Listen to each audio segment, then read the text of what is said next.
Bom dia a todas, bom dia a todos. Boa tarde a todas, boa tarde a todos. Boa noite a todas e boa noite a todos. Sejam muito bem-vindos e muito bem-vindas a esse nosso reencontro semanal, esse encontro para mais uma aula de sociologia. Muito bem, para vocês que responderam corretamente, porque hoje é mais uma aula de sociologia e toda semana nós temos uma aula nova sendo apresentada. Não seria diferente, né? Afinal de contas, nós temos um horário a cumprir e este horário considera que toda semana, na data de hoje, nós tenhamos aula de sociologia. Então, sejam muito bem-vindas e muito bem-vindos a esse nosso encontro semanal. Mas para que a gente comece esse encontro de forma assim bem tranquila, já bem preparados, relaxados o suficiente, mas não a ponto de adormecermos, é claro, mas relaxados o suficiente para acompanharmos a aula até o final, compreendendo, refletindo sobre tudo que vai ser dito. Então, vamos fazer aquilo que eu sempre digo: pegue o seu material de trabalho. Exatamente. Sim, lembram que eu já falei? Vocês todas são profissionais da educação, assim como eu.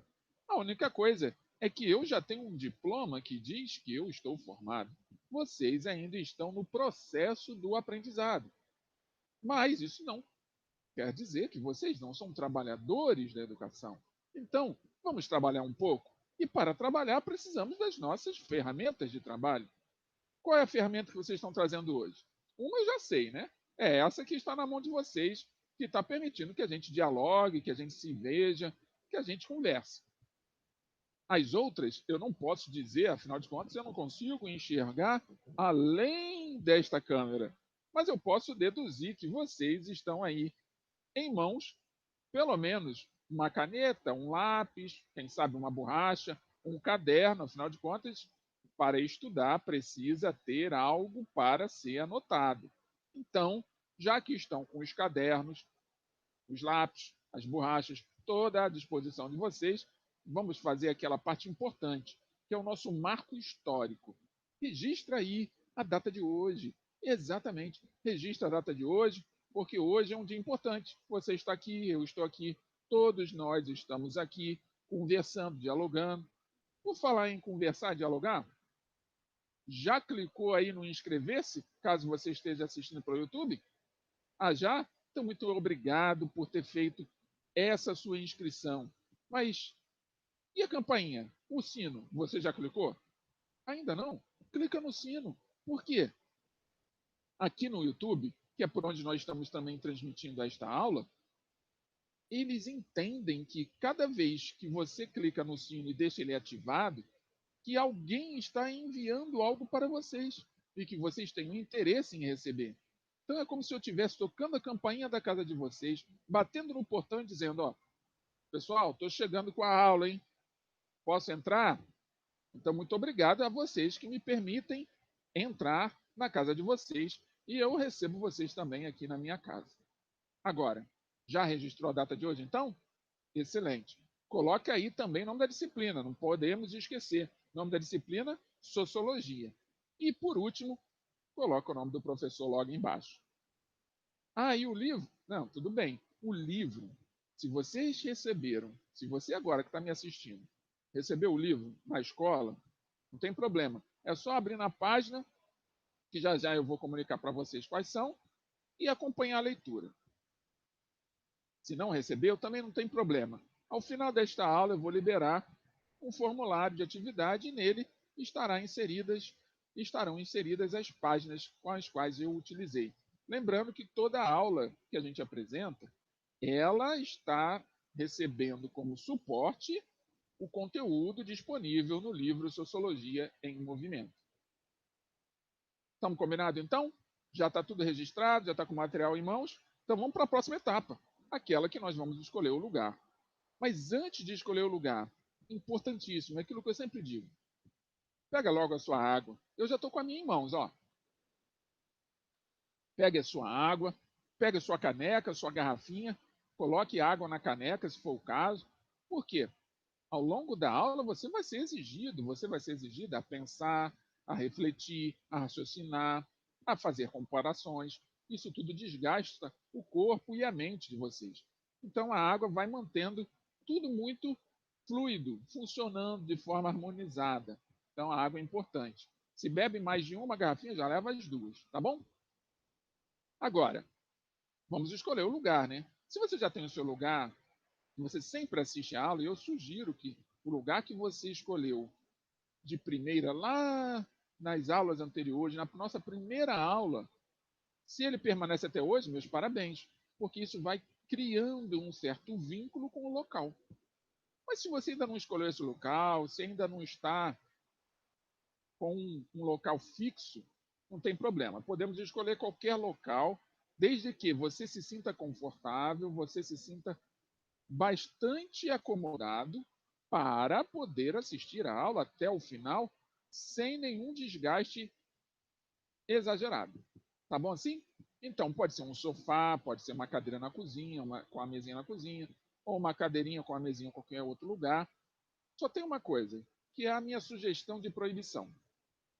Eu sugiro que vocês não assistam a esta aula à cama, ou seja, deitado à cama, porque vão acabar adormecendo e o nosso objetivo aqui é nos mantermos acordados, atentos, conscientes de tudo que estamos ouvindo e também concentrados para podermos, ao final, respondermos a pergunta do exercício de fixação. Lembrando, vocês que estão no terceiro ano do ensino médio, por mais que a data do Enem tenha sido adiada, ela continua existindo. O Enem vai acontecer. Eu não posso dizer para vocês qual vai ser o conteúdo que vai cair no Enem. Se eu fizesse isso, eu estaria enganando vocês. Eu não tenho essa resposta. Mas eu posso afirmar, isso eu posso com convicção afirmar para vocês. O que vai cair no Enem, com toda certeza, vai ser trabalhado ao longo desse ano inteiro. Por quê? Porque os conteúdos que nós estamos trabalhando com vocês são conteúdos todos como referência no livro didático de vocês, que utiliza como referência temas que são utilizados no Enem. Então, cada tema que eu trabalho aqui com vocês pode ser o tema que vai cair na prova ou alguns dos temas que vão cair na prova. E para ajudar, todo exercício que eu passo no final da aula são exercícios voltados para o Enem também. Tá bom assim? Então, já escolheu o seu local? Estamos combinados? Vamos para a etapa final, que é aquela em que eu reforço junto a vocês a importância de se inscrever no nosso canal. O nosso canal foi construído para vocês, por isso que eu chamo que é nosso, não é meu, é nosso. Então, tudo que é feito aqui, mesmo os aperfeiçoamentos que ainda não foram apresentados, mas que serão ao longo do tempo apresentados, sem pressa, a gente não tem pressa para isso, vem de vocês, da demanda de vocês. Ah, eu quero que seja assim, poderia ser assado. E aí eu vou trabalhando dentro das possibilidades que eu tenho também para poder atender às suas necessidades. Então inscreva-se no canal, comente, continue comentando. Quem já comenta, continue comentando. Faça suas referências, faça suas perguntas, elas são muito importantes. E outra coisa, se você já está inscrito, espero que você também tenha clicado lá no sino ou na campainha, como eu gosto de chamar. Por quê? Ela vai lembrá-lo e lembrá-la que a aula já está no ar. E, caso você goste, até o final da aula, caso se sinta satisfeito e realizado, clique em gostei. E assim a gente vai continuar recebendo mais força na divulgação de todo o trabalho. E por último, não menos importante, é aquele momento que eu sempre digo a vocês: vamos ser caridosos e caridosas, vamos ser fraternos e fraternas, vamos ser solidários e solidários com os nossos colegas, com os nossos vizinhos, com nossos amigos, com aquelas pessoas que vocês sabem que podem estar sem ter aula de sociologia ou até mesmo em filosofia, que é uma outra matéria com a qual eu trabalho. Vamos supor que seja da sua turma e ainda está sem conexão, compartilhe essa aula, seja da forma que for, pode ser pelo WhatsApp, não tem problema. Ou então compartilhe esta aula com alguém de uma outra turma que não está tendo aula, ou de outro colégio, ou mesmo que não seja estudante de nenhuma das turmas, de nenhum dos colégios que vocês frequentam. Que possa ser alguém, já um adulto, que se interessa por alguns temas. Compartilhe. Você achou que o tema é interessante para alguém que você conhece? Compartilhe essa aula. Ajude a pessoa também a compreender e também a me ajudar a trabalhar cada vez melhor as temáticas que a gente traz para apresentar a vocês. Tá bom assim? Estamos combinados? Podemos prosseguir então? Vamos ao conteúdo? Me acompanhe. Hoje o nosso conteúdo vai ser um conteúdo assim bastante específico, voltado para uma área que não é tão sociologia, é mais antropologia, mas está dentro do conteúdo que é para ser ofertado, para ser comunicado e compartilhado com vocês na disciplina Sociologia. Como a gente não tem antropologia no ensino médio, nós vamos falar de um assunto que muitos de vocês já devem ter ouvido falar, que é o assunto gênero. Mas para a gente tratar do assunto gênero, eu escolhi uma metodologia. A metodologia que eu escolhi para trabalhar com vocês é a de perguntas. Então, a cada pergunta que eu fizer, pense, são perguntas retóricas ou perguntas filosóficas, que servem para que vocês reflitam e registrem as suas impressões a respeito das perguntas em seu caderno. E caso queiram compartilhar as suas impressões com o professor, pode colocar no chat, manda a sua pergunta pelo comentário no YouTube, faz da forma como você achar melhor, tá bom? E se achar que não quer fazer dessa forma, quer tirar uma foto do seu caderno, quer mandar a pergunta diretamente para o meu e-mail, também não tem problema. Você tem, quem tem meu e-mail pela plataforma Google Sala de Aula pode enviar, e quem não tem, é só clicar lá no canal do YouTube, que está lá disponível o meu e-mail também, envie pelo meu e-mail. Combinado assim? Então, vamos lá. Então, a primeira pergunta, eu já coloco aqui duas imagens coloridas, né, de um jovenzinho que a princípio parece um menino e uma jovenzinha que a princípio parece uma menina. Dois desenhos infantis. E ao redor vários símbolos que representam que o masculino e o feminino, e o masculino junto com o masculino e o feminino junto com o feminino.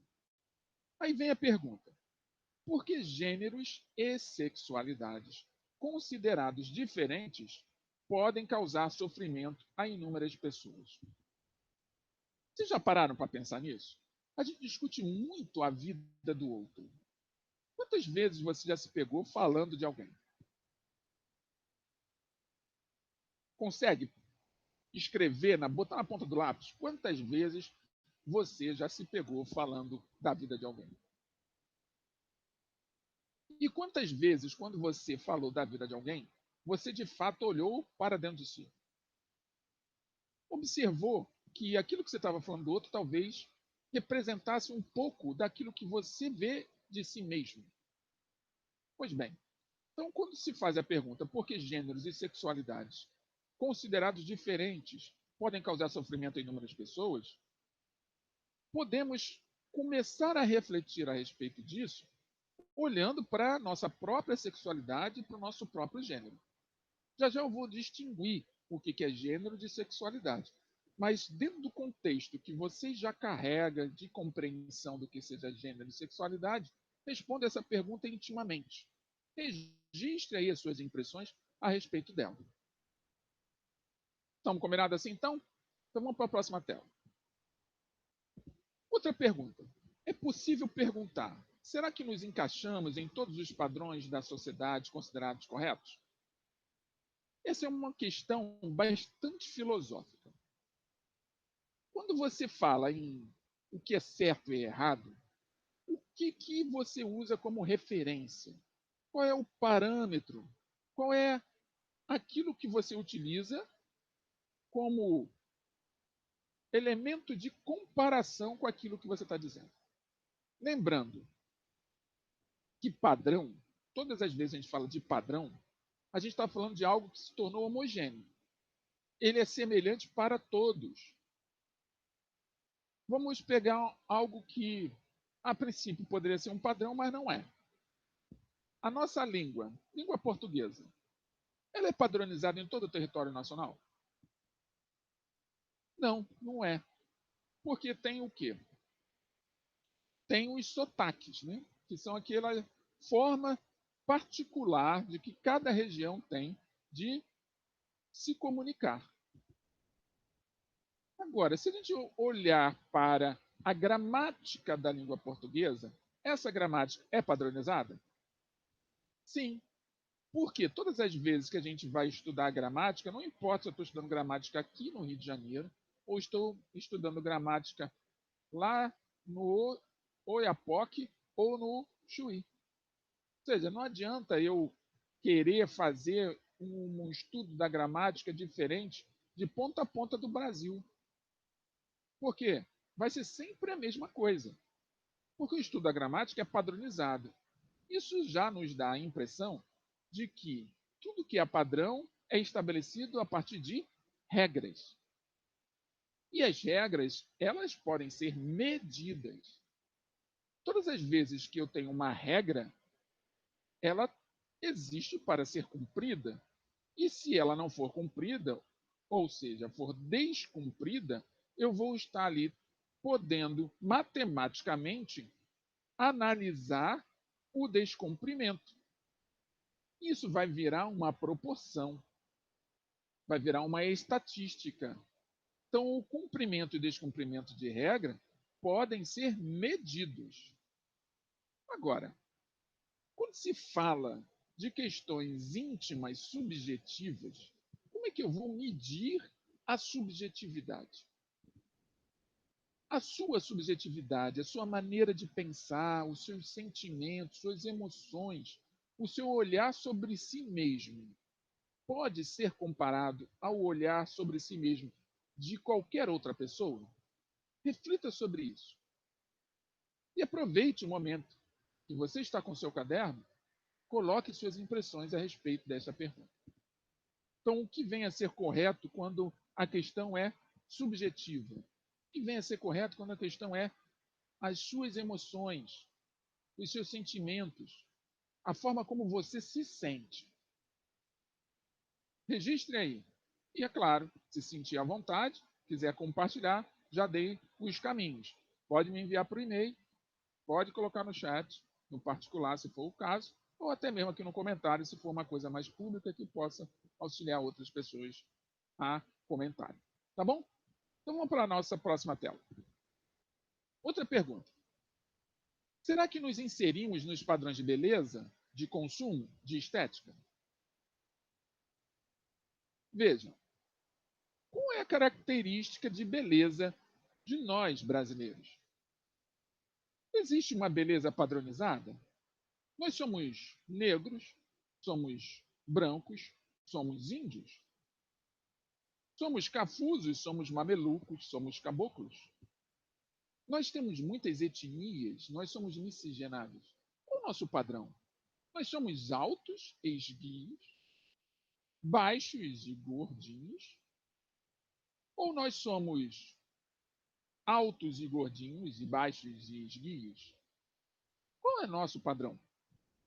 O nosso padrão é orelhas ao vento, orelhas grudadas no crânio, narizes maiores ou menores, lábios grossos ou lábios finos, temos cabelos lisos ou cabelos crespos. Qual é o nosso padrão? Se vocês conseguirem responder neste momento vossas impressões, qual é o padrão de beleza do brasileiro, vocês terão encontrado a regra que faz nós sermos brasileiros. Do ponto de vista da nossa estética, do ponto de vista da nossa beleza, e o nosso padrão de consumo? Consumimos todos a mesma coisa? Todos gostam da mesma coisa, do mesmo estilo musical? Existe um padrão para o nosso consumo? Todo mundo compra, quando tem o recurso para isso, o smartphone da marca XYZ? Todos compram o mesmo smartphone? Todos compram a mesma capinha de smartphone, da mesma cor, do mesmo modelo? Percebam. E quando se fala de padrão, fica cada vez mais difícil o enquadramento. Porque o padrão, ele supõe que há algo que possa ser enquadrado e que todos possam compreender o enquadramento da mesma forma. Então, você está se sentindo neste momento inserido em algum padrão de beleza? Em algum padrão de consumo? Em algum padrão de estética? Porque nós podemos nos inserir nos padrões. Mas a permanência nele depende muito do quanto você está à disposição ou está disponível de refletir e interpretar a sua própria condição dentro desse contexto. Já fez isso? Registre suas impressões. Elas são importantes. Nesse cada momento que eu falo para vocês registrar as vossas impressões é um exercício, uma atividade, para que vocês possam, através de cada pergunta retórica que eu estou fazendo, cada pergunta filosófica que eu estou apresentando, possam caminhar para a primeira pergunta, que é a questão do gênero e da sexualidade. Podemos prosseguir então? Então me acompanhe. Temos os empregos que são considerados melhores? Temos uma família ideal? Essa pergunta, então, são duas perguntas também bem complexas. Faça uma experiência, pergunte a alguém da sua família, não precisa ser o pai e mãe, né? Que, se você não sentir a vontade para isso, mas pode perguntar a qualquer outro familiar se ele ou ela estão nos empregos que eles consideram os melhores. Quando ele responder, talvez você, ao fazer a pergunta, ache que o emprego que ele possui seja o melhor, ou que ela possui seja o melhor. Ou talvez você, quando for fazer a pergunta, considere que o emprego que ela possui não seja o melhor, ou o emprego que ele possui não seja o melhor. Sob a perspectiva de quem está sendo perguntado, pode ser que o emprego melhor é aquele que se tem. Ou pode ser que o emprego, na perspectiva de quem está sendo perguntado, o emprego melhor é aquele que você se sente bem. Ou ainda, para esses que estão sendo perguntados por você, possam achar que o melhor emprego é aquele que paga bem, que remunera melhor. Então, são muitas variáveis. E se tratando de família, então, o que seria o ideal de família? Será que família ideal é aquela que todo mundo sorri, abraça e beija e dá carinho e amor o tempo todo? Ou será que família ideal é aquela que discute, que debate, que se posiciona, apresenta seus argumentos e fortalece os vínculos afetivos através do debate e do consenso? Claro que existe certas referências do que é o melhor, do que é pior. Mas as referências do que é o melhor, do que é o pior, ao longo da história do conhecimento, ao longo da história da humanidade, vieram sendo alteradas o tempo todo. Pare um pouco para refletir e registre as suas impressões. Nesse dia de hoje, quantas semanas você está em casa assistindo aulas à distância? E quanto você acha que estas aulas à distância ou remotas estão contribuindo de uma forma mais eficaz para o seu aprendizado? Você é capaz de dizer que as aulas à distância são melhores do que as aulas presenciais? Ou que as aulas presenciais são piores do que as aulas à distância? São apenas formas diferentes de dizer a mesma coisa. Por quê? O pior presencial pressupõe que é melhor à distância. O melhor à distância pressupõe que é pior presencial. Mas e o reverso? Será que a distância é pior do que o presencial? E esse jogo de palavras que eu estou fazendo com vocês apenas serve para quê? Para que a gente possa sair desse lugar comum, desse lugar incômodo, em que nós nos encontramos, em que ficamos buscando o tempo todo o que é melhor e o que é pior. Porque enquanto a gente está na busca do que é melhor, do que é pior, o melhor sempre será aquilo que nós encontrarmos diante de nós, que vai nos impulsionar à frente. Mesmo que esse à frente seja um à frente cheio de pedras. Mas essas pedras não eram conhecidas até esse momento, antes de você se colocar em movimento. Então, as perspectivas do que é melhor, do que é pior, depende muito ainda do quanto que você está disponível a olhar ao seu redor e avaliar a sua própria condição dentro do contexto em que você se encontra. Então, pode ser que a sua família, por mais que você considere ela ideal, não seja a família ideal para outro. E o outro, que por mais que considere a sua família nada ideal, possa ser a sua família ideal. Então, essas perspectivas fazem apenas com que cada um de nós, cada um de vocês, possam apenas refletir de que o que é o correto, o que é o padrão. Estamos todos caminhando para nos padronizar? Registre aí suas impressões.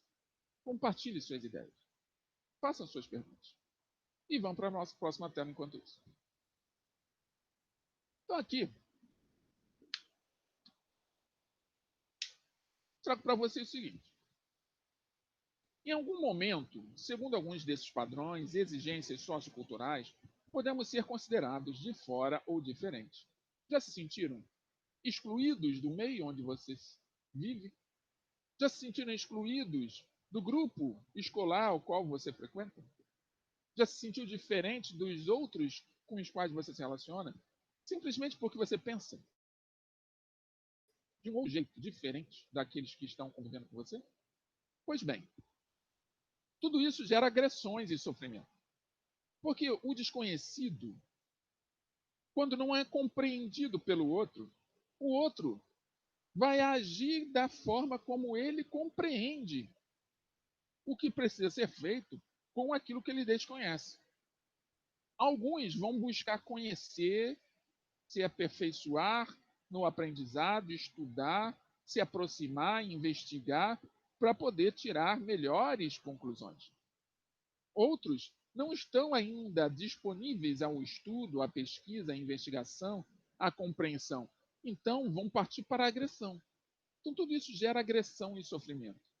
Mas então, vem a próxima pergunta. Por que tomar como referência apenas um único modo de vida?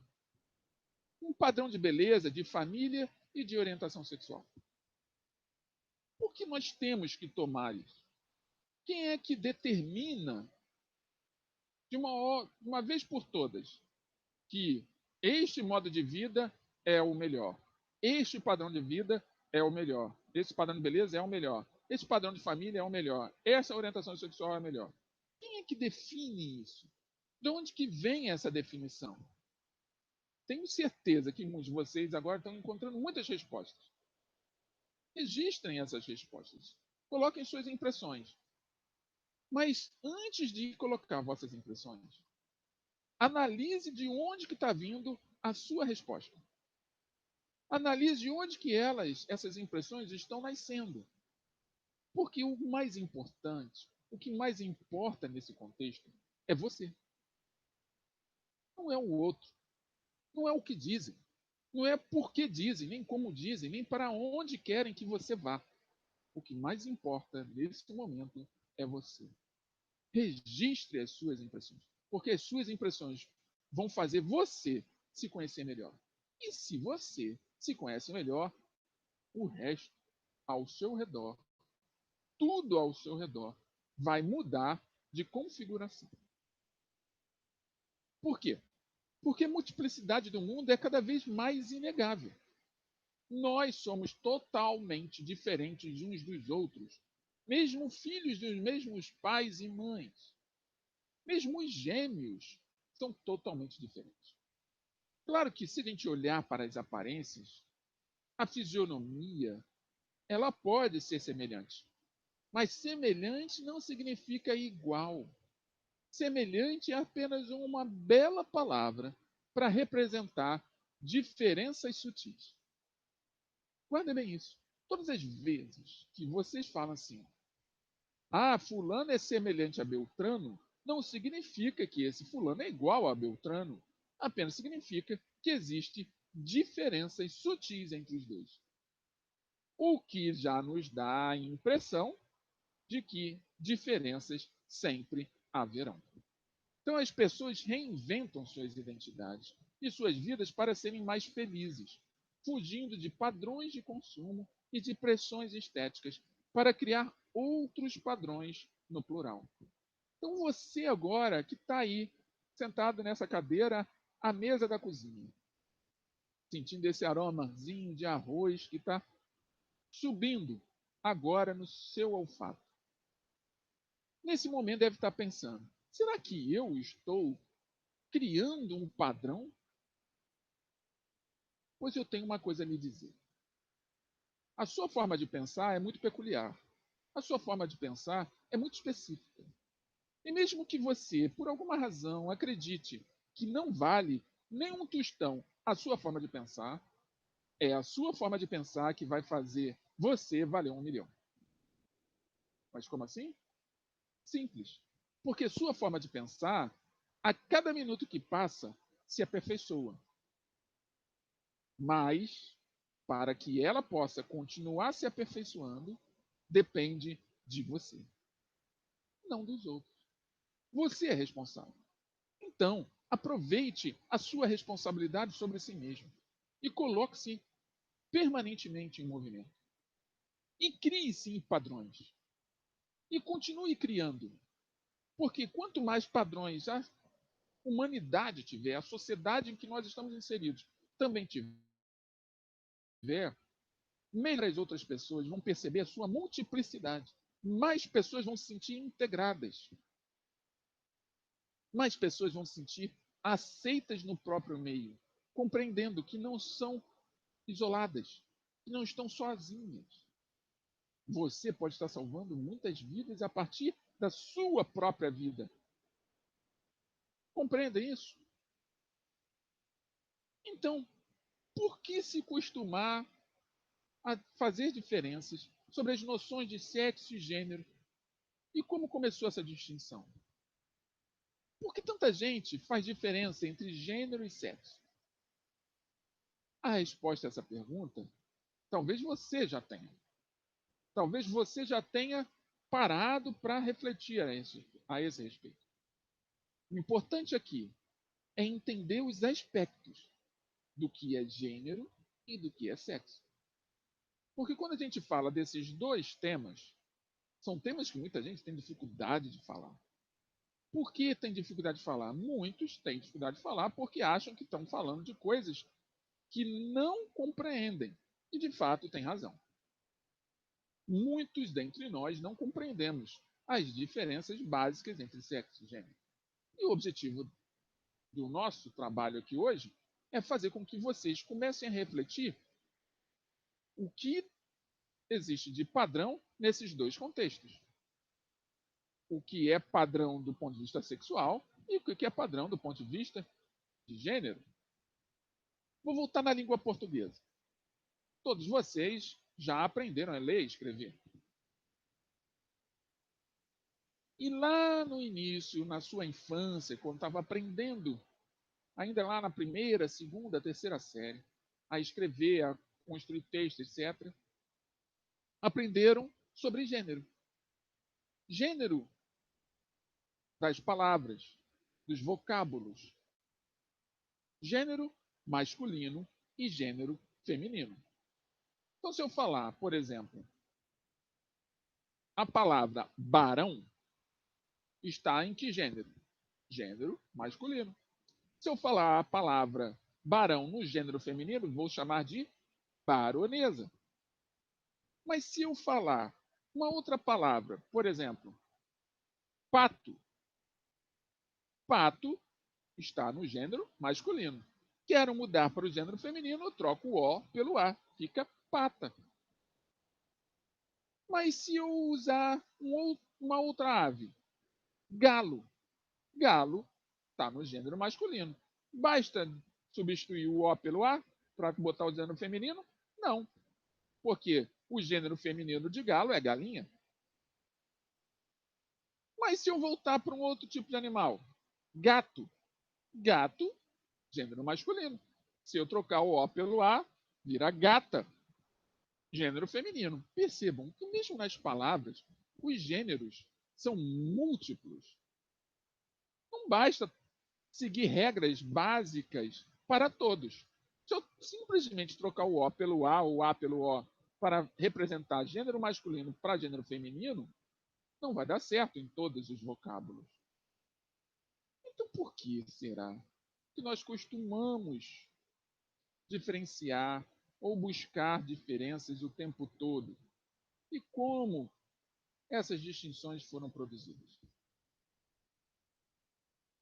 Eu vou trazer o imaginário de uma filósofa francesa chamada Simone de Beauvoir, ou de Beaufort, não sei falar corretamente, não, não conheço a língua francesa. Mas a Simone, ela disse o seguinte: o destino anatômico não pode explicar todos os comportamentos associados a esses dois sexos.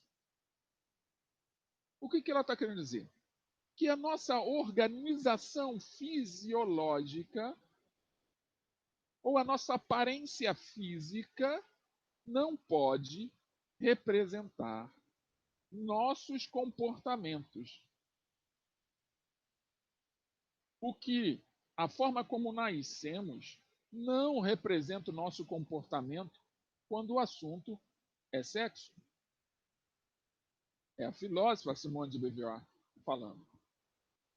E ela diz mais: é preciso observar como o ambiente cultural e educacional é responsável pela construção e imposição de padrões a meninos e meninas. Aí a gente vai voltar para aquela velha história que muitos de vocês já ouviram e conhecem muito bem. Meninos usam azul, meninas usam rosa. Não é assim? Até hoje há muita discussão a respeito disso. Porque ali nós estamos observando o padrão em ação. Um padrão que é construído culturalmente ao longo da existência, não nossa, mas de toda a realidade social que está agregada à formação dos indivíduos em sociedade. Em algum momento esse padrão foi estabelecido e aqueles que estavam à margem do padrão, ou seja, os meninos que gostavam de usar rosa e as meninas que gostavam de usar azul, ficaram se sentindo excluídos e perderam a voz. Então é preciso observar o ambiente onde as pessoas estão. Porque muitas vezes o fato de você estar ali, naquele ambiente, vestindo o azul por ser menino e vestindo a rosa por ser menina, se você interpreta que você apenas está fazendo aquilo como uma forma, ou seja, usando esse vestuário como uma forma de representação simbólica daquilo que o seu meio entende como masculino e feminino, ótimo, você está fazendo uso da sua liberdade de usar o vestuário para não ofender a si mesmo ou a si mesmo. Mas caso você não reflita e use isso de forma forçosa, use esse vestuário de forma forçosa, aí a agressão vai acontecer. Então, o tempo todo, nós estamos em diálogo conosco mesmo. O que a filósofa está querendo nos dizer é que precisamos estar constantemente refletindo sobre as nossas ações, nossas condutas, nossas escolhas. Porque por esse raciocínio que nós podemos distinguir o sexo e o gênero. Então, segundo a filósofa, o sexo estaria correspondido aos traços biológicos, aos nossos órgãos genitais, enquanto o gênero teria a ver com as nossas construções, as nossas expectativas sociais, os nossos comportamentos, que, na verdade, são construídos intimamente, são subjetivos. Ou vocês nunca viram um menino que gosta de limpar a casa? Ou uma menina que gosta de consertar um carro? Qual é o problema em uma menina ser mecânica e um menino ser dono de casa? Hoje essa discussão talvez seja mais fácil de ser feita, mas imagina 2 séculos atrás, em que as mulheres não tinham nem a liberdade de voz, quanto mais de profissão. Então, cada vez mais, nós precisamos nos colocar à disposição do diálogo, de ouvir o outro, de aceitar as diferenças. Porque comportamentos femininos e comportamentos masculinos não são referências, segundo muitos estudiosos, psicólogos e filósofos, para a definição das questões ligadas à sexualidade. Porque o comportamento, se eu considerar que ele é definidor das questões ligadas aos aspectos sexuais, eu vou estar padronizando. Eu, o indivíduo que estou tomando conta, observando a vida do outro, ao invés de olhar para dentro de mim, eu vou estar padronizando, eu vou estar criando um padrão. E esse padrão vai gerar opressão, agressão em algum momento. Eu não tenho que criar padrão a esse respeito. Eu tenho apenas que observar, buscar entender, primeiro me entender e depois aceitar as diferenças do jeito como elas se apresentam. Estão me acompanhando? Existem as suas impressões, isso é importante. Essa aula é uma aula para que vocês possam registrar suas impressões no caderno e compartilharem elas, caso acharem necessário, comigo ou publicamente. Assim sendo, a identidade de gênero é formada principalmente por elementos culturais. Então, todas as vezes que a gente fala de gênero, a gente tem que analisar o contexto social de onde aquele indivíduo, aquela pessoa aí está inserida. Por quê? A identidade de gênero também é formada pela sociedade e pela experiência familiar. Vou dar um exemplo. Já ouviram falar em jovens que são criados pela avó? Isso é um jargão muito utilizado. Não sei se vocês estão acostumados com isso, com essa forma de dizer. Geralmente, os meninos criados pela avó são meninos mais sensíveis. São meninos mais doces. E essa sensação, esse comportamento mais sensível, dá a ele um comportamento de gênero feminino, que está padronizado como feminino. Mas será que um homem não pode ser sensível? Será que um homem não pode ser mais doméstico? Será que ele tem que ser apenas aquele que carrega peso, faz uso da força física? E as jovens meninas? Se fosse assim, meninas criadas pelos avós seriam também mais masculinas? É claro que isso tudo são criações do senso comum. Criações do senso comum para poder tentar explicar aquilo que não conseguem. Há pouco tempo atrás, essas discussões não eram feitas. Então, como eu me sentia, como qualquer um se sentia, ficava dentro do meu mental, dentro do meu íntimo. E a aceitação de toda e qualquer forma de preconceito tornava esse indivíduo cada vez mais oprimido. Essa pessoa cada vez mais oprimida. Então, importante entender que a identidade de gênero é formada principalmente por elementos culturais, pela sociedade e pela experiência familiar, desde a infância. Ou seja, pelo processo de socialização pelo qual adultos influenciam crianças a adotar certos comportamentos e usos do próprio corpo. Cabelo curto para meninos e longo para meninas. Passividade para meninas, agressividade para meninos. Bonecas para meninas e carrinhos para meninos. Conseguem compreender? Então, desde a infância. Daí surge, então, a nossa primeira palavra-chave, que é gênero. Registrem aí a primeira palavra-chave: gênero. A nossa filósofa francesa, Simone de Beauvoir, ela tem muitas frases a respeito das questões de gênero. E uma das frases mais famosas dela é: ninguém nasce mulher, torna-se mulher. Aqui ela está distinguindo a natureza, a dimensão da natureza, as dimensões da natureza para as dimensões da cultura. Nasce mulher, torna-se mulher. Será que todo bebê que nasce com os órgãos genitais femininos vai se tornar de fato mulher? Ou será que ele vai se tornar mulher porque tem os órgãos genitais femininos? Tira o resto, tira a família, tira a sociedade. Será que vai ser dessa forma? Existem alguns casos na história da sociologia que consideram jovens, crianças, que foram perdidas no meio de uma floresta e foram adotadas por lobos. Pesquisem isso, se acharem interessante. E essas crianças, ao voltarem para o convívio social da nossa civilização humana, tiveram muita dificuldade de se adaptar, porque elas não tinham uma linguagem humana, elas não tinham uma conduta humana, elas não andavam como humanos. Percebam a importância da sociedade, a importância da cultura, da formação do indivíduo. Eu estou usando a referência dessas jovens que viveram junto aos lobos, que é o mito do Tarzan, né? O que a Disney pegou e transformou num desenho, num filme.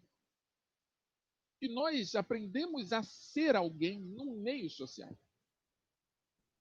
Então, parte do que a gente acredita que somos, somente somos porque nós vivemos em sociedade, porque nós convivemos com outras pessoas que pensam de maneiras muito particulares e que compartilham a sua forma de pensar, a sua forma de agir, suas crenças e seus valores conosco. E isso vai dando a nós cada vez mais características distintas. É onde o nosso íntimo, de vez em quando, quer gritar e aí tem que quebrar padrão para gritar. É onde alguns sofrem. E é isso que eu quero que vocês façam. Registrem suas impressões. Já conheceram pessoas que sofreram porque o padrão ao seu redor lhe era opressor? E aí não precisa ser só sobre gênero e sexualidade, pode ser qualquer coisa. Pense sobre isso, registre suas impressões. Então, assim, o processo de construção de identidade de gênero, embora se relacione com a diferenciação ou identificação com os órgãos genitais, tem com eles uma relação simbólica, ou seja, cultural. Por mais que exista uma referência entre gênero feminino e órgão genital feminino, gênero masculino e órgão genital masculino, na verdade, isso serve apenas como símbolo. Porque na construção da identidade, o símbolo vai ganhar outra característica. Se assim tiver que ser. Se o íntimo, a forma como se vê, o olhar sobre si mesmo for diferente, se for culturalmente diferente, se as suas emoções forem diferentes. Então aquilo fica como símbolo do sexo, mas, na verdade, você vai viver, levar a sua vida, vai conduzir os seus comportamentos segundo o seu gênero. Segundo como você se vê, como você se sente. E mesmo que continue ainda associado à sua sexualidade, seja a referência seja compatível, vamos dizer assim, aos padrões da sociedade, na sua intimidade pode ser diferente. Na sua maneira de falar, no lidar com os outros, nos seus olhares, no seu trabalho, nas suas escolhas profissionais. Vejam e ouçam. Quantas vezes um jovem rapaz é impulsionado a servir o exército? Porque lá dizem que ele vai se tornar homem. Imagine a frustração desse jovem quando ele chega lá e ele percebe que no exército não se formam homens, e sim soldados. Imagine. Se ele crê que ele vai se tornar homem indo para o exército, e chega lá, ele percebe que estão querendo que ele vire um soldado, e ele ama a natureza, ama o seu próximo, e ele não é capaz de matar uma formiga, como que ele vai se sentir? Reflita sobre isso, coloque suas impressões. Então, na sociologia, até os anos 70, o conceito de papéis sociais de sexo, apresentado pela antropóloga cultural estadunidense, ou seja, dos Estados Unidos, Margaret Mead, que viveu entre 1901 e 1978, era o termo mais utilizado. Então, lá por volta dos anos 70 do século XX, usava-se muito esse verbete, como a gente costuma chamar, de papéis sociais de sexo. esse tipo de trabalho é feito para esse tipo de indivíduo. E o tipo de trabalho estava associado à sexualidade. Então, isso a homem faz, isso a mulher faz. A sociologia, lá nos anos 70 do século passado, já estava estudando isso. Então, é a partir dessa década que as teorias sociais passam a utilizar o conceito de gênero. Por quê? Um jovem ou uma jovem podem muito bem querer desempenhar funções e ter cargos que demandam mais uso de força ou menos uso de força, ou mais criatividade ou menos criatividade, ou mais raciocínio lógico ou menos raciocínio lógico, mais racionalismo ou menos racionalismo. E dentro de um determinado contexto padronizado, muitos acreditam que certos comportamentos racionais são masculinos e comportamentos mais afetivos, emocionais, criativos são femininos. E a distribuição dos cargos dentro das empresas acabavam seguindo esse caminho, até surgir o conceito de gênero na sociologia. Então, desse modo, o conceito de gênero passa a enfatizar os processos de construção dos comportamentos em relação ao corpo e aos afetos, justamente para superar o congelamento das categorias de homem e mulher que advém de descrições biológicas. Então, nesse momento, a sociologia, ao construir, ao desenvolver, os sociólogos, ao desenvolverem um novo conceito, que é o conceito de gênero, que é fundamentado na construção cultural dos comportamentos, abre espaço para a reflexão dos administradores das empresas a pensarem: será que realmente existem cargos para mulheres e cargos para homens? Será que o cargo está associado às questões fisiológicas, às descrições biológicas? E aí muita coisa muda. Vou voltar aqui ao exemplo do Exército. Por exemplo, no Exército, um homem não pode usar um brinco. Um homem não pode ter cabelo curto, cabelo longo. Imagina os jovens que gostam de brinco e gostam de cabelo comprido. Ele vai para o Exército, servir o Exército, e vai ser oprimido. Vai ser agredido, inclusive. Então ele tem que se adaptar. Então ele muda dentro de si. Muitas realidades estão associadas a certos tipos de trabalho. É claro que se você vai ser formado em soldado, não dá para ter cabelo longo, você vai para a guerra. Não dá para ter brinco, porque você vai estar manuseando armas. Mas não é isso que vai ser explicado. Vai ser explicado de outra maneira. Que dentro do contexto cultural estabelecido e padronizado é que no exército você forma homens, ao invés de dizer que forma soldados. Então aqui eu trago, nessa última imagem, um desenho para que a gente possa entender as diferenças dos diferentes tipos de percepções sobre a questão de gênero e de sexualidade.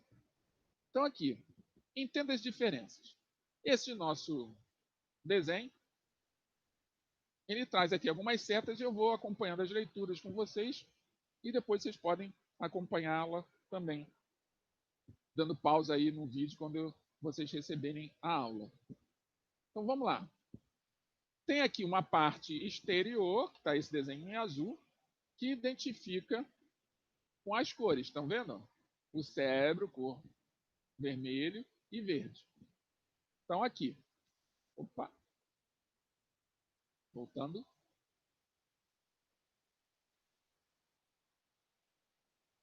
Continuando. Pessoal, deu um tibum aqui. Só um minutinho. Vamos resolver isso já já. Aguardem um instante. Aguardem só um minuto.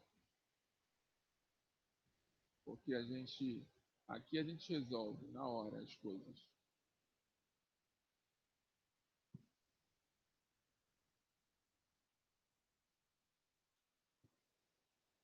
Não se preocupem, porque esse tipo de situação acontece. A gente está no online. Então, nesse momento, o nosso PowerPoint deu uma travada, mas nós já estamos voltando.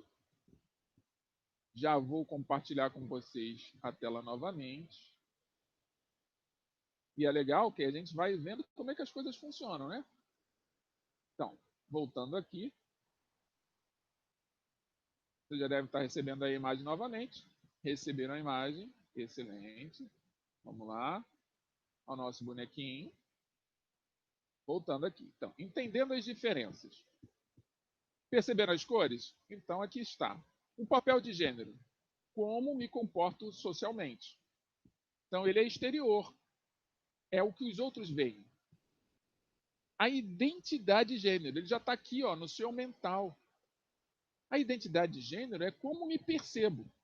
E aí existem várias possibilidades. Se no gênero é como me comporto, se é de forma masculina, feminina ou ambos, na identidade de gênero é como eu me percebo, se eu me percebo como homem, como mulher ou outros. E eu ainda posso ser transgênero, aí não me identifico com o meu sexo biológico. Por exemplo, um homem transexual, uma mulher transexual, um travesti, um crossdresser, um drag queen, são várias possibilidades. Tem o cisgênero, que seria a identificação entre gênero e sexo biológico. É você ter o sexo biológico e, ao mesmo tempo, ter a identificação com o gênero. Tudo aqui no seu mental, né? Um íntimo seu, só você que é capaz de enxergar. Tem a orientação sexual, quem eu desejo, que pode ser pessoas do mesmo sexo, gênero, de outros, ou de todos, ou nenhum. Existem várias possibilidades de orientação sexual, bissexual, homossexual, heterossexual ou assexual até. Então, está aqui no seu coração, é o que você deseja, são seus sentimentos, é como você olha o outro. E existe a questão do sexo, que está ligada à informação biológica, que tem a sua genitália, nos seus cromossomos, as suas características, que pode ser, do ponto de vista do sexo, macho ou fêmea, ou intersexos, que seriam um hermafrodita. Então, são coisas diferentes. São as coisas ligadas à fisiologia biológica, às coisas do coração, aos seus sentimentos e à sua percepção de alma, no seu mental, como você se enxerga, a sua identidade. Ficou claro isso para vocês, então? Então, todas essas coisas que nós estamos vendo aqui, elas pressupõem a cada um de nós que as diferenças existem e cabe a nós compreendê-las. Assim sendo, todas essas teorias procuram desnaturalizar os padrões de normalidade. Que uma visão androcêntrica, que seria uma visão androcêntrica? É aquela visão voltada para a questão apenas do homem, como centro. O homem é um centro e todo o resto vai circular com o respaldo daquele olhar masculino. O homem que eu digo é o masculino. Então, impõe essa visão androcêntrica, impõe por utilizar a aparência de homens e mulheres para legitimar uma relação de dominação masculina. Ficou claro isso para vocês? Então aí surge a nossa segunda palavra-chave, androcêntrico. Anotaram? Ótimo. Então, segundo o sociólogo francês Pierre Bourdieu, as estruturas e instituições sociais partem de uma construção simbólica em que as características masculinas e femininas são biologizadas e naturalizadas.